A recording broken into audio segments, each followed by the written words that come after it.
Memahami sutta adalah cara tuntunan menuju ke pandangan terang. Saudara-saudara dalam Dhamma, apa yang kita latih, apa yang kita pelajari pada kehidupan saat ini, itu bukan saja berbuah pada kehidupan ini, tetapi itu akan dibawa di dalam kehidupan berikutnya. Jadi kalau seseorang hanya ingin mempelajari sampai batas tertentu, maka itulah yang akan dia terima, baik dalam kehidupan ini maupun kehidupan yang akan datang. Seseorang yang tidak mau melatih, seseorang yang tidak mau memahami, tidak mau belajar Dhamma, tidak pernah mau membaca sutta dan seterusnya, sama seseorang yang bersekolah mungkin hanya sampai tingkat TK, dia hanya bisa mendengar, tidak bisa memahami lebih lanjut dan menganalisa lebih lanjut. Maka dalam kehidupan yang akan datang pun kebijaksanaannya hanya sebatas itu yang dia peroleh. Tetapi kalau orang mau berusaha mempelajari, memahami kata-kata Sang Buddha, sutta, melatih meditasi dan seterusnya, maka hasil latihan yang dia lakukan pada kehidupan saat ini akan dibawa pada kehidupan yang akan datang.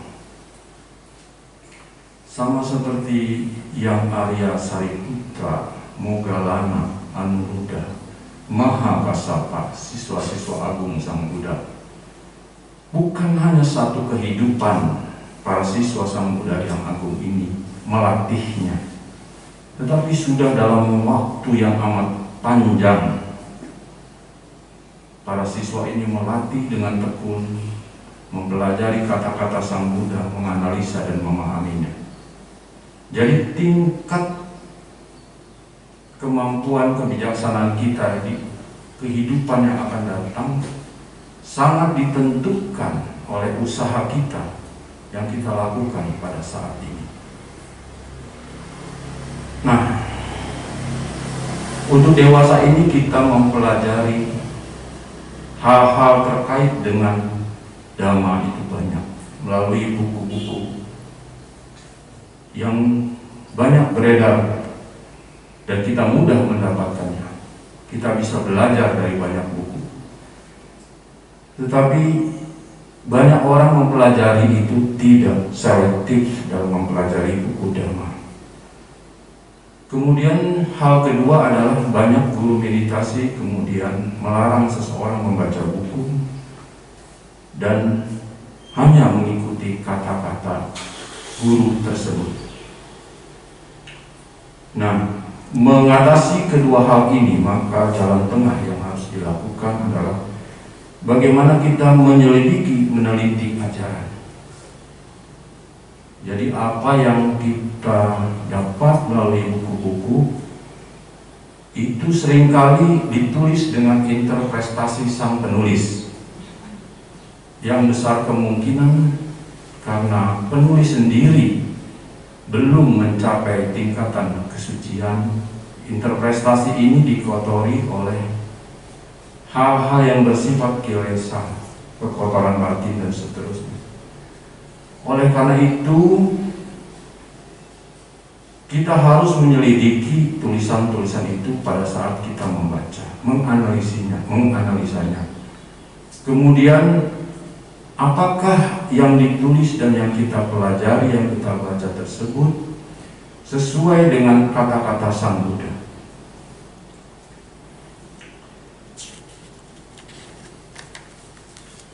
Di dalam Samyutta Nikaya Sutta ke-27.7 dikatakan oleh Sang Buddha bahwa di masa depan, karena ajaran ini yang diajarkan Sang Buddha ini sangat halus, sangat dalam, dan dikatakan bahwa ajaran Sang Buddha ini bersifat dalam, ya.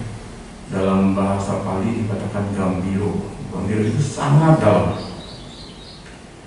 Kemudian dudaso. Dudaso itu sangat sulit untuk dilihat. Duranubodo. Duranubodo itu sangat sulit dipahami, dipelajari oleh orang-orang biasa. Ya, nah itu bahwa ajaran-ajaran ini karena saking halus dalam, mereka tidak mengkondisikan telinganya untuk mendengar dhamma, tidak mengkondisikan dirinya untuk mengingat dhamma, tidak mengkondisikan dirinya untuk memahami dhamma, karena mempelajarinya sudah pusing, ya, sudah sulit, seperti itu, halus ajarannya,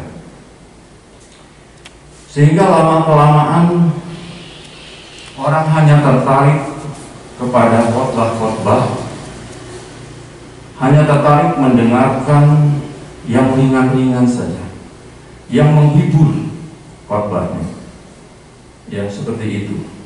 Dan orang tidak mau memasang telinga untuk hal-hal yang sulit. Ini saya sering kali mengalami ini, ya, pada saat kita membabarkan abhidhamma saja misalnya, itu sudah mundur, ya, para pendengar itu, dan berkomentar pada saat selesai kita berkhotbah. Ya, jadi saking mungkin orang tidak begitu tertarik dengan bahasa Pali dan seterusnya, sehingga orang-orang semakin tidak mau mendengar itu. Nah, dampak dari peringatan Sang Buddha itu kemudian, di masa yang akan datang, maka ajaran yang asli tersebut, ya, karena kita tidak pernah mau lagi pasang telinga kita untuk mendengar, memahami, menyelami dhamma itu, maka ajaran asli itu akan hilang, ya, hilang. Kemudian muncul pemahaman-pemahaman salah tentang dhamma. Itu konsekuensi logisnya, ya, seperti itu. Nah, apa saja yang disebut dengan sat dhamma atau dhamma yang sejati? Kata-kata asli dari Sang Buddha itu apa saja? Sang Buddha menjelaskan khotbah-khotbahnya yang kemudian dirangkum oleh para siswanya di dalam Nikaya atau sutta-sutta. Ada 4 sutta pada Buddhisme awal, yaitu yang pertama adalah Digha Nikaya. Ini adalah kumpulan sutta yang terdiri dari 3 buku dan 34 sutta. Kemudian yang kedua adalah Digha Nikaya. Ini adalah khotbah-khotbah panjang. Digha itu panjang dalam bahasa Pali. Khotbahnya panjang, ya, jadi dalam satu topik pembahasan itu panjang sekali uraiannya. Kemudian yang kedua itu khotbah yang bersifat sedang panjang. Nah, khotbah ini disebut dengan Majjhima Nikaya. Ya, Majjhima Nikaya ini terdiri dari 3 buku dan 154 sutta. 152 sutta, maaf. Kemudian yang ketiga adalah Samyutta Nikaya, terdiri dari 5 buku dan 2000 sutta. Kemudian yang terakhir, Nikaya terakhir adalah Anuttara Nikaya, yang terdiri dari 5 buku dan 2000 sutta. Jadi ajaran-ajaran Sang Buddha sangat banyak, ya. Kalau mau dipelajari 4000 berapa itu tadi di jumlah, ya, nggak mungkin kehabisan kalau orang mau khotbah dhamma, ya, satu minggu 1 sutta aja mungkin sampai umur kita habis belum tentu selesai, ya. Kemudian yang terakhir ada kumpulan Khuddaka Nikaya. Nah, Khuddaka Nikaya ini adalah kumpulan minor, ya, kumpulan minor yang walaupun minor, perkembangannya menjadi sangat besar, yaitu saat ini sudah ada 18 buku ya, Uddaka Nikaya. Pada tahun-tahun awal itu sebenarnya sebelum sidang Sangha tahun 1956 di Burma itu hanya ada 15 buku. Tapi pada saat sidang Sangha di Burma tahun 1956 ditambah lagi 3 buku. Ya, 3 buku itu diantaranya adalah Milida Panha, Petako Padesa, dan Neti Pakarana. Jadi ada 3 buku yang ditambahkan. Ini hanya pengetahuan aja, nggak usah dihafal ya. Maksudnya pengen tahu sebenarnya suta-suta itu seperti apa. Nah, di antara Uddaka Nikaya ini 6 buku saja yang patut kita andalkan, kita pelajari, kita selami dengan baik, yaitu 1 Dhammapada. Nah, ini yang biasa sering kita baca ya pada saat puja bakti, dan mungkin kita baca juga di rumah. Ya, buku ini populer. Ya, yang kedua adalah Sutta Nipata. Nah, ini juga yang bisa diandalkan bukunya dari Uddaka Nikaya. Kemudian Teragata, Itiwutaka, dan Udana. Jadi 6 buku ini saudara-saudara sedama bisa mempelajari, menyelaminya, mendalaminya dengan baik ya. Tetapi fakta yang terjadi bahwa kalau umat Kristen itu pasti dalam setiap rumahnya itu memiliki Alkitab, betul tidak? Kemudian fakta juga kalau umat Muslim itu memiliki Al-Quran. Tetapi untuk umat Buddha tidak, atau sebagian besar umat Buddha itu tidak memiliki suta-suta tadi, Nikaya, buku-buku Nikaya tadi di rumahnya. Betul nggak kira-kira? Jadi ini permasalahannya. Yang ada di rumah itu cuma Dhammapada sama Parita. Ya kan? Nah, jadi ini harus dikoreksi. Ya, walaupun kita di dalam Parita itu ada Manggala Sutta yang kita sering ulang dan sebagainya, tetapi khotbah lain atau sutta-sutta lain tidak kita pelajari. Ya, nah itulah faktanya. Jadi ini harus kita perbaiki di dalam diri kita. Karena kalau kita belajar sedikit, kebijaksanaan kita dapat sedikit, pemahaman sedikit, itu dalam kehidupan lampau juga itulah konsekuensinya yang kita harus terima. Jadi untuk lepas dari samsara itu lebih panjang kalau kita tidak mempelajari, tidak memiliki pemahaman, pengertian benar mengenai kata-kata Sang Buddha. Ya. Nanti saya jelaskan bahwa kata-kata Sang Buddha, pengertian benar ini akan membawa dampak kepada praktek ajaran Buddha secara keseluruhan. Mengapa demikian? Karena pandangan benar ini kalau di dalam Awija Sutta dijelaskan bahwa pandangan benar ini adalah leadernya dari jalan utama berluas 8. Kalau pandangannya sudah salah, maka pikirannya akan menjadi salah. Begitu. Kalau pandangan salah, pikiran salah, ucapan juga ikut salah. Maka perbuatan pun akan salah, mata pencaharian pun akan salah. Perhatian, usaha, perhatian, dan konsentrasi pun akan salah. Ya. Begitu juga dijelaskan dalam Samadhi Sutta. Jadi pengertian benar ini merupakan hal yang penting. Bagaimana kita memiliki pengertian benar kalau kita sendiri tidak pernah belajar Dhamma, tidak pernah membaca, tidak pernah mendengarkan Dhamma? Tidak mungkin timbul. Ya, jadi penting bagi kita untuk belajar Dhamma atau memiliki pengertian benar ini.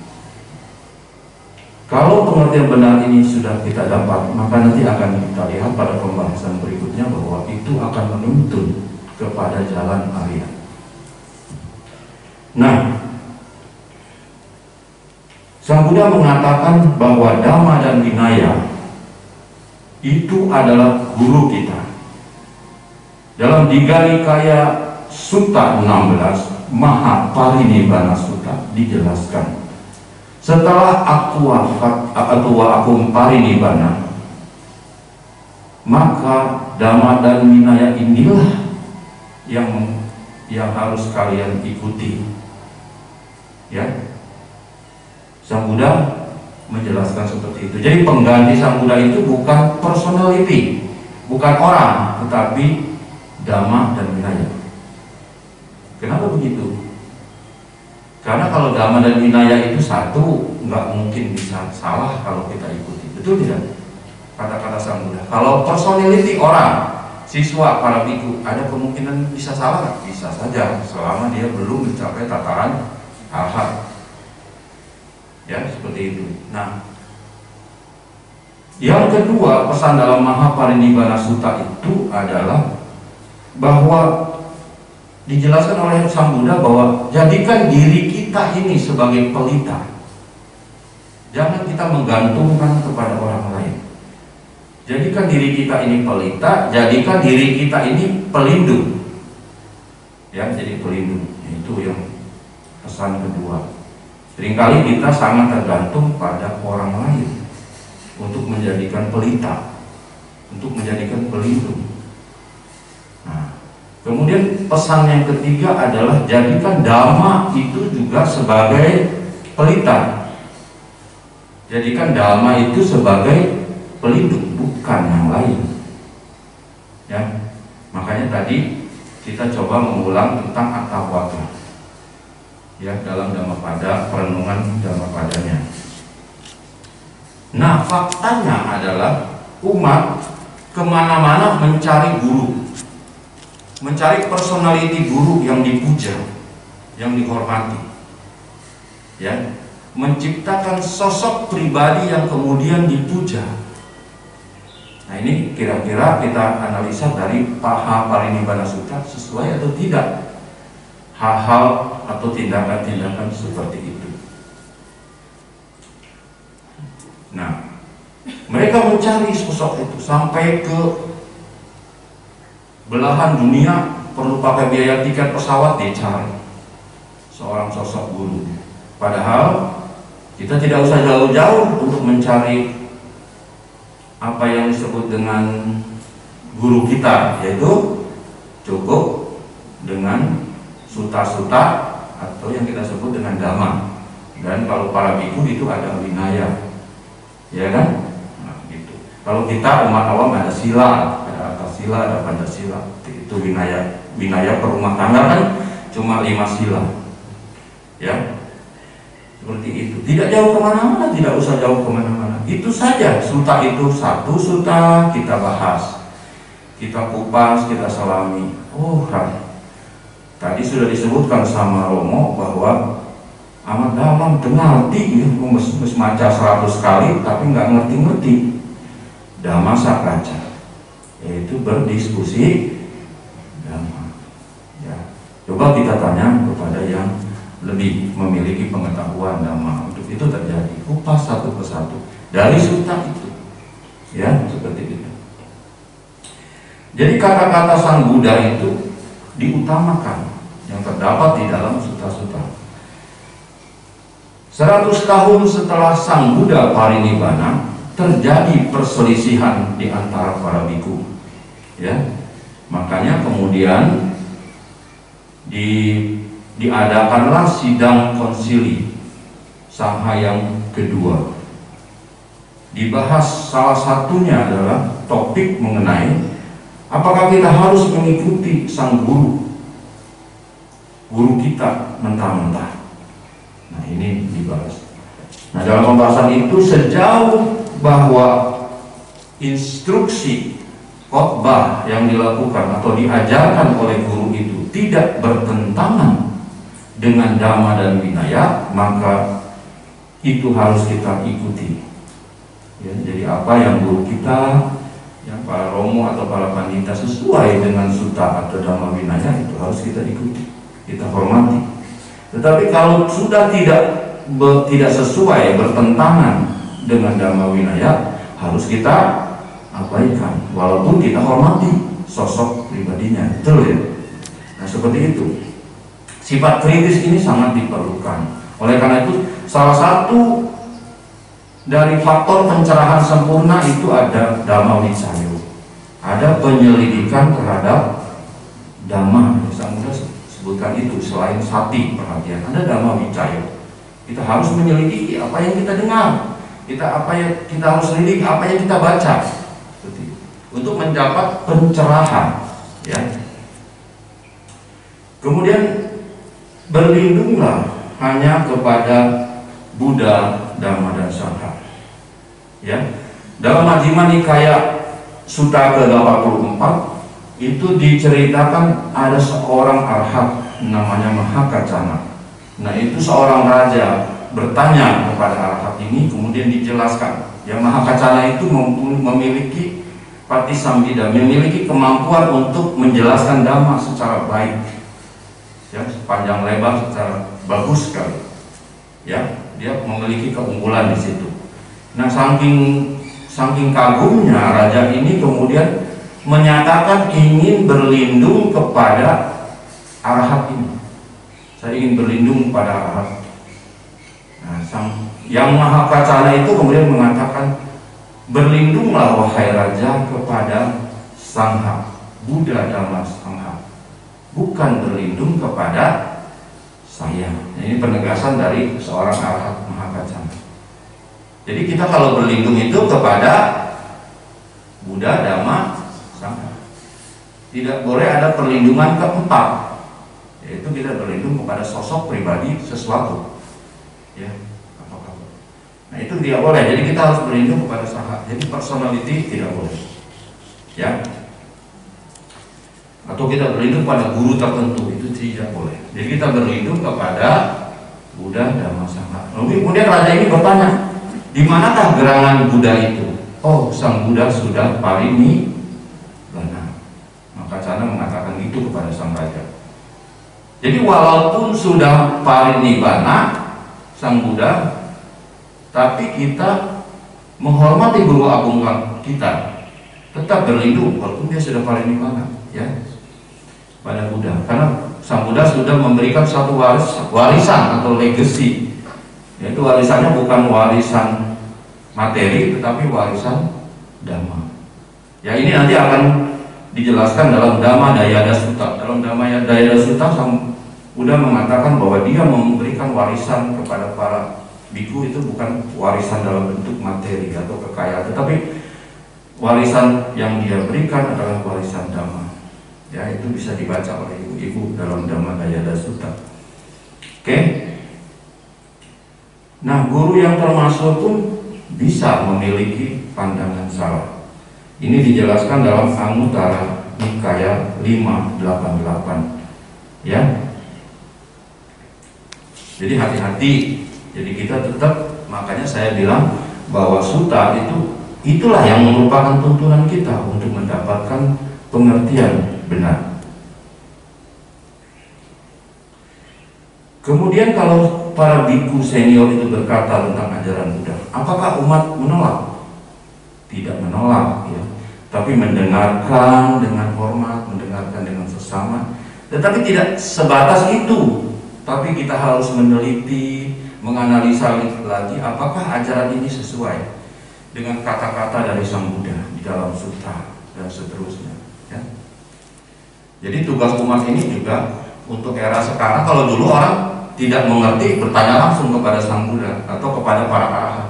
Kalau sekarang kita diberikan tugas tambahan, yaitu harus menganalisa apa yang kita pelajari, apa yang kita dengar, ya, begitu. Nah, dalam Samyutta Nikaya Sutta ke-16-13 itu dijelaskan tentang bahwa ada satu peringatan bahwa Dhamma asli tidak terkontaminasi itu umurnya adalah 500 tahun setelah Sang Buddha parinibbana. Setelah itu akan banyak persepsi-persepsi, interpretasi bermunculan, sehingga saking halusnya mana yang benar, mana yang salah menjadi amat sulit untuk kita ketahui. Nah, seperti itu. Jadi ada banyak kata-kata yang seolah-olah menjadi menurut kita ini benar, tapi itu bisa jadi menjadi salah. Ya, jadi Karena banyak persepsi-persepsi tadi yang ditulis oleh atau yang dikhotbahkan oleh orang-orang tertentu yang bukan kata-kata Sang Buddha. Jadi kembali kepada sikap kita untuk menanggapi ini, bahwa kita memang harus kritis menganalisa, memahaminya. Ya, karena ini sudah ada peringatan dari Sutta juga, dari Samyutta Nikaya ya 16.13 tadi, tentang keaslian atau Saddhamma itu berumur hanya 500 tahun. Nah, setelah itu tugas umat untuk lebih kritis, lebih teliti ya. Analogi ini sama seperti analogi perdagangan emas. Emas menjadi laku karena apa? Karena jarang, ya kan? Masih kelihatan murni, banyak emas. Selama emas itu banyak murni, maka orang itu menjadi suatu benda berharga. Tetapi pada suatu saat kemudian orang mampu menciptakan suatu seperti emas asli, yang nilai kadarnya mungkin bisa berkurang tapi kelihatannya seperti asli, kemudian orang ini banyak palsu. Nah, kalau udah banyak palsu bagaimana? Orang-orang kemudian menjadi punya minat nggak untuk membeli emas? Tidak, karena takut membeli palsu, betul tidak? Nah, sama seperti itu kalau Dhamma sejati itu kemudian terkontaminasi dan orang-orang sudah mulai malas untuk mendengarkan ajaran, ya itu akan tanda-tanda untuk menuju lenyapnya ajaran seperti itu. Ya, jadi tugas kita memang untuk hati-hati terhadap bagaimana. Ya, kita harus kembali kepada sutta tadi ya, yang tertulis di dalam Digha Nikaya, Majjhima Nikaya, Samyutta Nikaya, dan Anguttara Nikaya, dan Khuddaka Nikaya. Nah, Sang Buddha menjelaskan juga pentingnya pandangan benar ini adalah karena pandangan benar ini menuntun orang jalan keluar dari samsara, ya, keluar dari samsara. Mengapa orang penting mendengar, mendapatkan pencerahan melalui sutta? Kita lihat bahwa Pancawagya, lima pertapa itu hanya mencapai tataran kesucian setelah mendengar khotbah dari Sang Buddha, yaitu Dhammacakkappavattana Sutta. Siapa yang terterapkan pertama? Kondanya. Kondanya memperoleh mata dhamma, menembus yang kinci samudaya dhammam prabangtang nirodha dhammam. Segala sesuatu yang muncul akan lenyap. Nah, seperti itu dia memahami itu, kemudian batinnya menjadi, pikirannya menjadi murni, dan dia memperoleh menembus arus sotapati. Lalu yang keempat, 4 biku lainnya menembus nggak pada saat itu? Tidak, belum. Ya, nah kemudian pada saat ketiga biku yang lainnya itu melakukan pindapata, mencari dana makanan, Sang Buddha membimbing Wapa dan Badia. Dan setelah bimbingan itu, barulah Wapa dan Badia menembus Sotapati.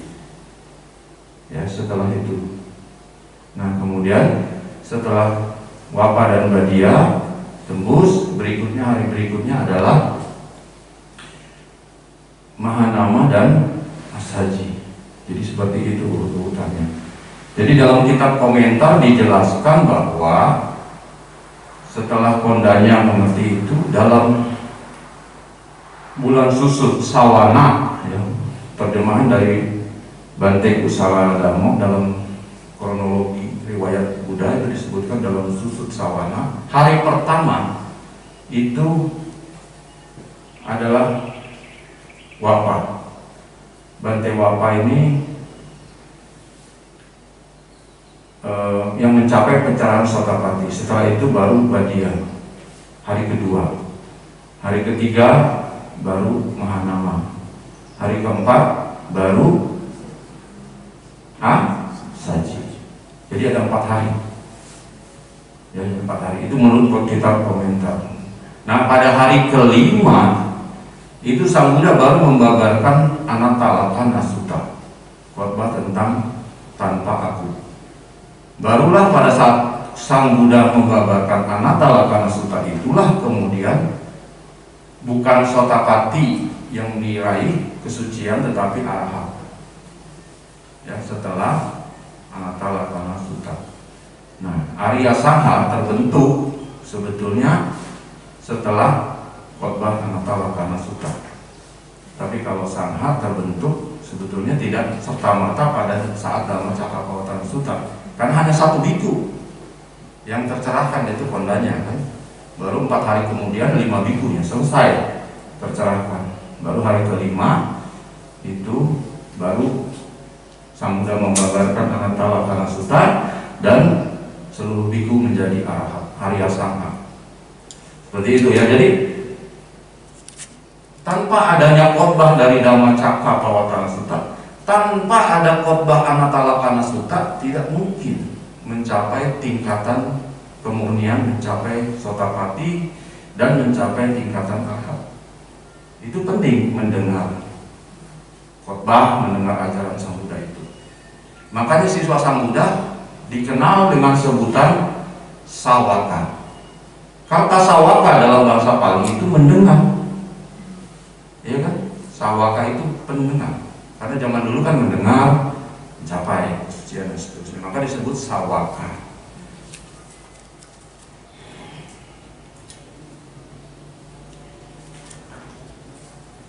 Nah, adalah satu keberuntungan bahwa kita sekarang hidup adalah di zaman dimana kita bisa mendengar, bisa membaca sutta-sutta, kata-kata asli dari Sang Buddha melalui Nikaya. Ya, sebab kemunculan 6 Buddha itu dalam Digha Nikaya Sutta 14 itu 6 Buddha bisa muncul selama 91 kata. Rata-rata Sang Buddha muncul 10 putaran bumi. Jadi 10 putaran, mungkin ada komentar yang sebutnya 10 kapa atau apa. Jadi putaran itu satu bumi terbentuk dan hancur. Jadi bayangkan, jadi rata-rata 10 putaran bumi terbentuk hancur baru muncul seorang sama Sang Buddha. Sulit ya? Nah gitu, waktunya lama. Nah beruntung kita bisa mendengarkan Dhamma. Nah, sotapati dicapai dengan mendengarkan Dhamma. Dalam Anguttara Nikaya Sutta 5.202 disebutkan ada 5 keberuntungan. Salah satunya adalah kita memiliki pandangan benar. Nah, pandangan benar ini akan menuntun arah kita menuju tingkatan-tingkatan kesucian, ya. Dalam Majjhima Nikaya 4.3, 2 kondisi yang munculnya pandangan benar. Apa yang menyebabkan pandangan benar ini muncul? Ada 2 kondisi. 1, mendengarkan Dhamma. 2, yoniso manasikara. Jadi pengarahan pikiran yang benar, ya. Ketika mendengarkan dengan Dhamma, kita harus bagaimana? Harus penuh perhatian pada saat mendengarkannya. Jadi yoniso manasikara itu kan dengan perhatiannya benar, perhatian yang bijaksana, ya kan? Itu. Nah, itu harus ini. Nah, kalau kita memperhatikan mendengar Dhamma dengan benar, dengan yoniso manasikara, maka 5 niwarana itu tidak muncul. Dan 7 faktor pencerahan sempurna itu akan muncul. Begitu. Jadi 5 niwarananya tidak akan muncul, 7 faktor muncul. Apa 7 faktor itu? 7 faktor itu perhatian, muni, atau sati sebetulnya. Kemudian pada saat mendengar kita juga menyelidiki apa yang didengar ini benar atau tidak. Nah itu Dhamma Vicayo. Jadi sati, Dhamma Vicayo. Terus ada 7 kan ya, sampai. Nah 7 ini akan tumbuh dan dipenuhi, ya, seperti itu. Nah, kata sotapati itu adalah sota, itu adalah telinga, ya. Jadi kalau kita melihat bahasa Pali itu caku, sota, gana itu hidung. Berarti kalau sota berarti telinga. Terdiri dari 2 kata, berarti sota dan apati. Apati itu berarti masuk ke dalam. Ya, jadi makanya disebut telinga yang menembus dhamma. Makanya seorang sotapati artinya dia pemasuk arus, memasuki arus kesucian maksudnya. Jadi telinganya sudah bisa menembusi dhamma. Nah, tidak semua telinga bisa menembus dhamma, betul tidak? Kita mendengar, tapi kita tidak tembus-tembus. Nah, seperti itu ya. Jadi tergantung kepada tadi di awal saya sebutin latihan kita dalam beberapa kelahiran seperti apa, dan latihan kita pada saat kehidupan saat ini seperti apa. Ya kan, kalau kita malas berlatih, maka kita tidak mungkin dapat berkah dari usaha. Payoga sampati dia muncul. Payoga sampati itu berkah utama dari usaha, ketekunan. Ya, kalau orang udahlah dengerin dhamma apa sih perlunya? Padahal kita mendengarin dhamma itu penting. Mungkin saat ini kita tidak mengerti, tidak tahu lah, tidak paham, tidak tembus, tidak apa. Dengarkan saja. Karena di dalam Abhidhamma dijelaskan bahwa kesadaran pikiran itu tidak bisa menghilangkan apa yang disebut dengan kontak. Pasar kalau sudah terkontak dengan suara dan sebagainya, kita dengar, kita rekam, pikiran mengolah, direkam. Itu yang disebut tadaramana. Itu disimpan, tidak bisa hilang begitu saja. Ya, jadi makanya kebijaksanaan orang itu juga tidak bisa hilang. Itu ada fungsi dari kesadaran, ada kicca cita, ada kesadaran, tugas dari kesadaran untuk menyimpan. Jadi nggak usah takut. Jadi itu kita simpan tuh.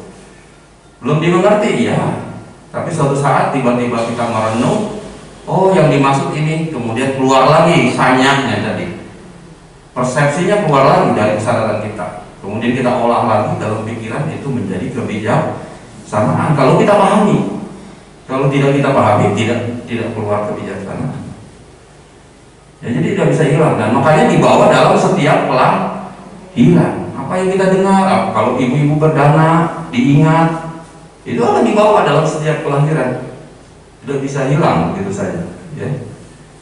Gitu. Jadi itulah penting, usaha itu penting. Nah, kita mau dapat berkah tidak? Oh, kita susah menyelami dengan membaca buku, ya dengarkan saja. Karena dulu di zaman Sang Buddha juga mendengar, tapi harus rajin mendengar. Sekarang beruntung di media sosial kan banyak YouTube, Zoom, ya kan? Ya dengarkan saja, daripada setiap hari cuma nonton misalnya film-film tertentu, tapi ada waktu kita mendengarkan ceramah kan, dhamma. Tapi sulit, nggak ngerti, ya dengarkan saja. Nanti saat yang nggak ngertinya apa diingat-ingat, nanti ditanyain, didiskusikan, ya. Di wihara nanti kita banyak, mungkin sini ada Pak Bong, ada Bu Nani, diskusiin nanti, ya kan? Apa ini yang saya nggak ngerti ini, seperti itu. Dengarkan. Karena tidak ada kebijaksanaan yang bisa kita raih dengan mendadak. Sang Buddha mengatakan anupubeni medawi. Medawi itu dalam bahasa Pali berarti orang bijaksana. Anupubeni itu bertingkat, bertahap. Tokang-tokang, kane-kane, dari waktu ke waktu, dari sedikit demi sedikit. Tidak ada kebijaksanaan yang diraih instan, langsung. Begitu mendengar langsung, seperti halnya 5 pertapa Pancawagya. Itu udah ada tumpukan, ada gudang kebaikan dalam kehidupan yang melampau, dalam waktu yang panjang. Sudah melatih, ya, sudah tekun melatih, utanawato dilakukan. Jadi ketekunannya dilatih dari waktu ke waktu. Sehingga dalam kehidupan di saat era Buddha Gautama hanya ingin memasakkan saja. Tapi kita harus dari sekarang, karena kita tidak tahu kehidupan yang lalu. Sekarang mendengarkan, syukur-syukur mau membaca buku. Nikaya apa nih? Romo katakan, oh saya sukanya Anuttara Nikaya, ya nggak apa-apa, baca Anuttara Nikaya. Oh sukanya Majjhima Nikaya, suka Dhammapada, baca Dhammapada. Satu syair demi syair lain. Kalau Dhammapada itu kan syairnya harus dianalisa lagi karena dia kata-katanya singkat kan. ya kan? Tapi kalau Sutta Sang Buddha menjelaskan dari step by step. Jadi kalau menceritakan tentang pengertian benar dalam Samadhi Sutta itu diceritakan dengan metodologi Paticcasamuppada, diceritakan dengan metodologi 4 kesenjataan mulia. 3 hal itu kemudian digabung, ya, 3 hal itu digabung dalam penjelasan Sutta itu. Ya, jadi amat panjang. Memang kalau dikhotbahkan, kalau saya khotbah seperti ini akan mabuk yang mendengarnya. Ya, jadi tapi baca pelan-pelan seperti itu. Ya, oke. Nah, 5 faktor yang diperlukan untuk menjadi Sotapati. Sotapati yang ngani ada 5 dalam Samyutta Nikaya Sutta 55.6.5, yaitu pertama, bergaul dengan orang bijaksana. Harus bergaul dengan orang bijaksana, ya. Jangan bergaul dengan orang yang tidak bijaksana. Orang bodoh kita gaulin, orang pemabok kita gaulin, jangan. Ya, jadi kita ikut pikiran kita juga ikut-ikutan tidak murni nantinya, ya, ke arah-arah yang kotor seperti itu.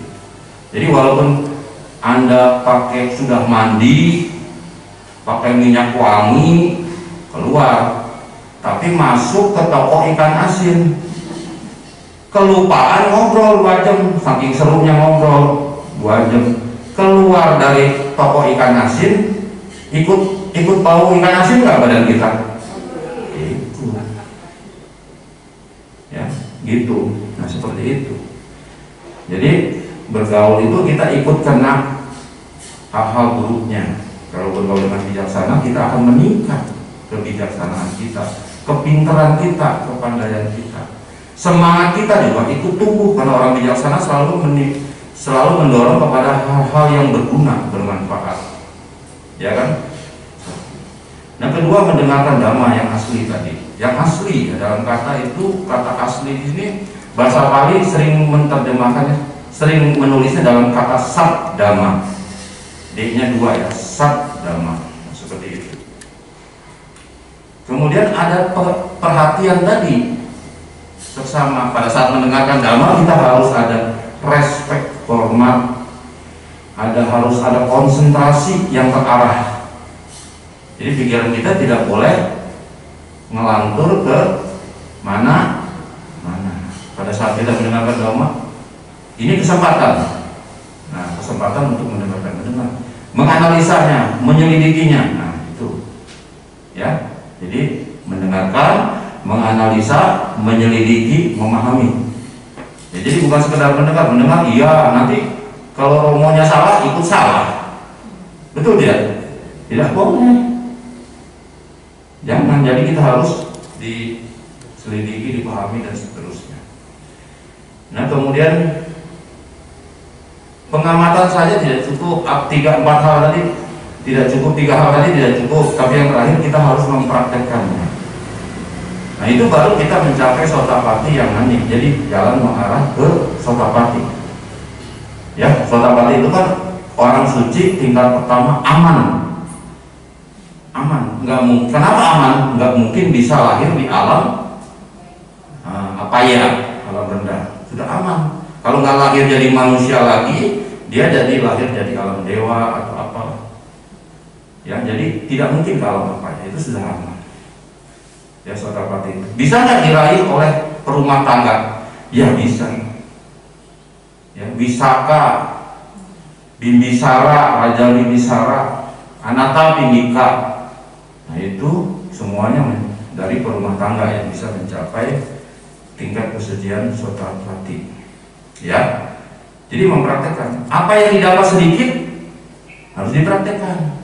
Jangan sudah belajar banyak sutta, sudah mahir sutta, tapi prakteknya 0. Nah, itu nggak boleh juga. Jadi harus sedikit dapat, praktekin apa yang sudah didapat, yang kira-kira sesuai dengan pengembangan diri kita, kemampuan diri kita, ya kan? Itu dipraktekin bertahap tadi, Beni. Ya, jadi walaupun dapat sedikit, apam pice sahitang basamano, ya, dhamma sahoti, dhamma cariyat. Jadi mengerti sedikit, walaupun mengerti sedikit, tapi dipraktekkan dengan benar. Nah itu udah masuk dalam bahasa kali itu.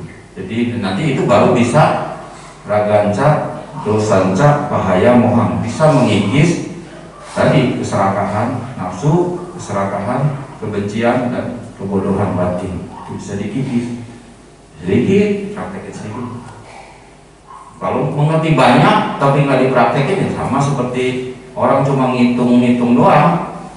Saya sudah menguasai 10 suta, saya sudah menguasai 20 suta, tapi praktiknya tidak ada, ya kan?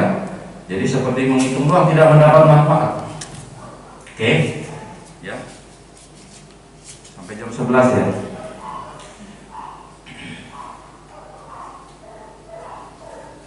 Nah, dalam Anguttara Nikaya 3.85 dan 912 dijelaskan Sang Buddha bahwa Sotapanna dan Sakadagami yang diperlukan adalah mempunyai sila yang sempurna. Diperlukan nggak konsentrasi yang sempurna? Tidak. Tapi perlu konsentrasi kan? Perlu. Tapi tidak harus menjadi sempurna. Tapi kalau sila yang sempurna itu merupakan pokok. Silanya harus sempurna. Ya, tapi bukan berarti tidak memiliki konsentrasi. Tidak berarti tidak memiliki nyana, pengetahuan dari hasil vipassana pandangan terang. Ada, tetapi tidak harus mencapai titik sempurna.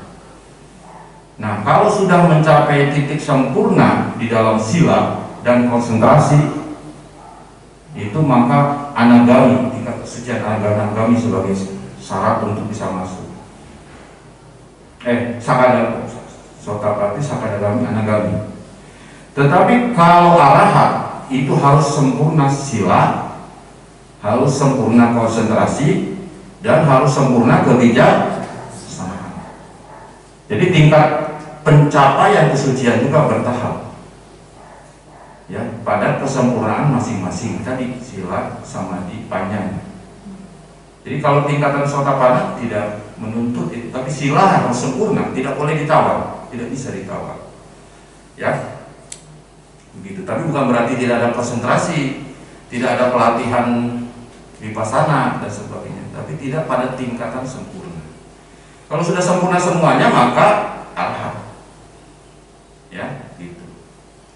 Paham ya? Nah, seperti itu penjelasannya. Jadi pengertian benar itu merupakan faktor menuju kepandangan terang itu menjadi penting. Nah, perlu atau tidak jana konsentrasi tingkat tinggi ini? Perlu pada saat kita mencapai tingkatan tataran yang tinggi. Karena kalau orang memiliki jana itu dalam sutta disebutkan Majjhima Nikaya ya 64 disebutkan bahwa tidak mungkin bagi anagami dan arahat tanpa jana.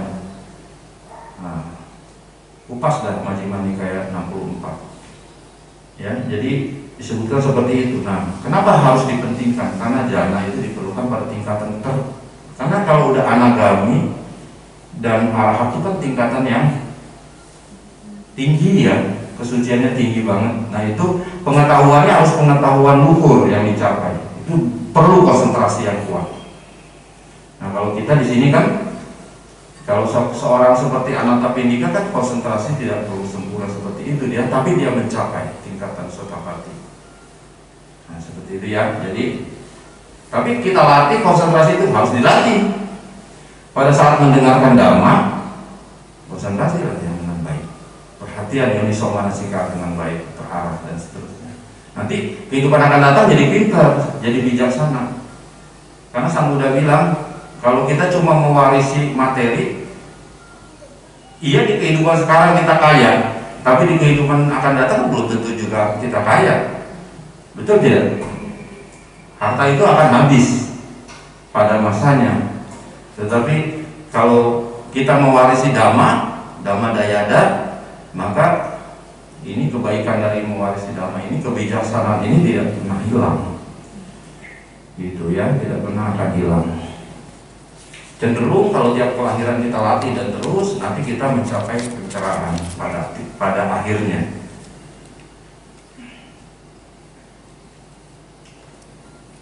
Oke, dalam Anguttara Nikaya juga ditekankan kembali bahwa seorang lima keadaan yang mampu membuat biku mencapai pencerahan. Apa? Mendengarkan Dhamma. Kemudian seorang biku juga harus mengajari Dhamma. Ya, makanya tugas biku juga bukan hanya mendengarkan Dhamma dari gurunya, ya kan, dari pembimbingnya, tetapi dia juga harus mengajari Dhamma. Itu kan tugas-tugas para biku, ya kan. Kalau Romo mah cuma bantu para biku karena keterbatasan dari para biku yang jumlahnya terbatas, kan nggak mungkin ini. Tapi kalau seorang biku itu merupakan tugas wajib mengajari Dhamma, ya.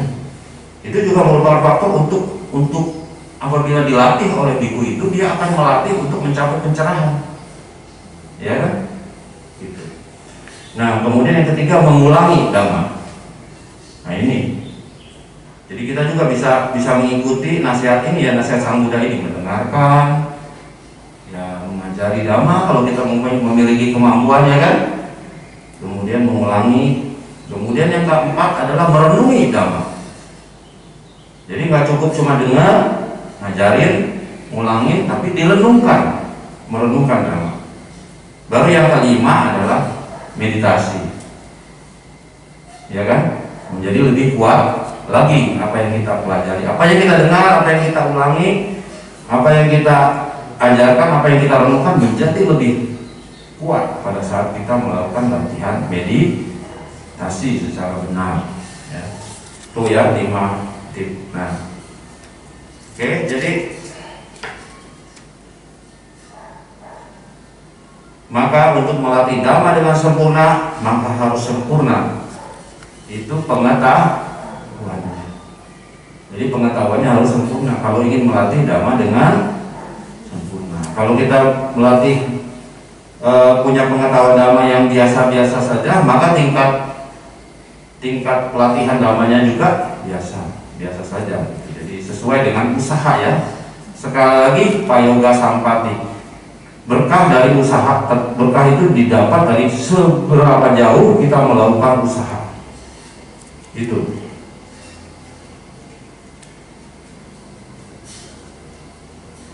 Dalam Dhamma Winaya ada latihan bertahap, ada praktek bertahap, ada kemajuan bertahap. Tidak tiba-tiba kena ayata kena, termasuk penembusan pengetahuan atau anapati weda. Jadi semuanya dilakukan secara bertahap, ya. Nah, itulah Ibu Bapak, sekedar saya ingin sharing pada pagi hari ini mengenai mengapa pentingnya kita mempelajari kata-kata Sang Buddha, ya, baik melalui suta-suta. Ya, jadi agak berbahaya karena Sang Buddha sudah memperingatkan kita bahwa nanti dalam kurun waktu ke depan yang amat panjang, bahwa Dhamma yang asli itu sudah agak kabur, ya, sudah agak kabur. Mana yang benar, mana yang salah, patokan kita kembali ke Dhamma dan Vinaya yang tertuang di dalam suta-suta, ya kan? Nikaya-nikaya tadi, ya. Jadi kembali ke Digha Nikaya, Majjhima Nikaya, Samyutta Nikaya, Anguttara Nikaya. Itu sudah pintar, ya. Yang terakhir Uddaka Nikaya. Uddaka Nikaya itu ada 6 buku yang diandalkan. Bukunya banyak, tapi ada 6 yang kita harus umat itu andalkan, yaitu Dhamma ada, ya, Dhammapada, Sutta Nipata, Terigata, Teragata, Itiwutaka, dan Udana. Ya, tapi kalau mau baca Dhammapadanya, milih Dhammapada aja lah, boleh, ya. Jadi salah satu dari itu harus kita baca. Jangan sama sekali nggak pernah ngebaca, ya. Orang agama lain, tetangga kita itu rajin baca Injil, Matius, Yohanes ayat sekian, ini sekian, ya kan? Paulus ayat sekian. Nah, kita coba suta, tadi sebutin Romo apa titik sekian, suta titik sekian itu. Ya, kalau kita mau lihat di googling suta titik sekian udah tinggal keluar suta apa. Ya, kalau Mbak Google kita mau cari, nggak ada. Sekarang lebih enak. Kalau dulu kan bukunya 3 lemari, gua mau cari suta 6.2.2011, waduh, misal ya susah ya kan. Tapi sekarang lebih gampang. Maksudnya seperti itu. Sama dengan Injil kan ada Yohanes ayat sekian titik sekian. Itu suta juga ada kode-kodenya, ya, ada kodifikasinya dari untuk melihat suta kemana. Gitu. Jelas ya. Jadi harus punya, ya, jangan nggak punya. Ya, tetangga lain punya Injil, punya ini. Nah, kalau kita punyanya apa di rumah? Ya, buku nota, bon. Ya, jadi itu ya. Cuma kita masih punya lah ya. Nah, tapi buku ini kayak lain belum tentu. Nah, kalau iseng-iseng ada waktu, sekarang kan lagi pandemi corona. Ada banyak waktu di rumah kan, misal ya. Nah itu baca-baca lah, di daftar isi dulu, lihat oh yang mau kita baca mengenai apa, kekotoran batin nih, baca Awija Sutta kayak gitu. Oh mengenai pandangan benar, bahwa baca Samadhi Sutta. Mau apa ada di situ ya. Jadi mau apa dulu bisa, kita ingin memahami yang mana dulu, silakan ya. Dari saya itu, semoga ini bermanfaat bagi ibu bapak semua dalam kita menuntun diri kita, supaya kita jangan sampai terseret kepada pandangan salah ya, karena kita salah untuk mempelajari sesuatu. Jadi kembalilah kita mempelajari sesuatu itu secara benar, supaya kita memiliki pengertian yang benar dan pandangan yang benar, sehingga praktek dhamma kita menjadi benar, semuanya benar ya. Sukihoto, Namo Buddhaya.